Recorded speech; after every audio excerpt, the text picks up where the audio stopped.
बताएंगे कंपनी के बारे में।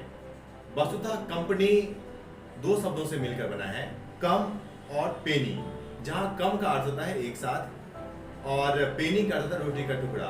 तो हम कह सकते हैं कि जहां पर एक साथ मिलकर के खाना खाया जाए और काम किया जाए, ऐसी जगह को हम कंपनी कहते हैं। कंपनी को अनेक भागों में बांटा गया है, जिसमें से एक होता है निजी कंपनी, जिसको हम प्राइवेट कंपनी कहते हैं, और एक होता है सार्वजनिक कंपनी, जिसको हम पब्लिक कंपनी कहते हैं। और इसके अलावा भी देखा जाए तो कुछ गवर्नमेंट कंपनी भी होती है जो सरकार के द्वारा चलाया जाता है।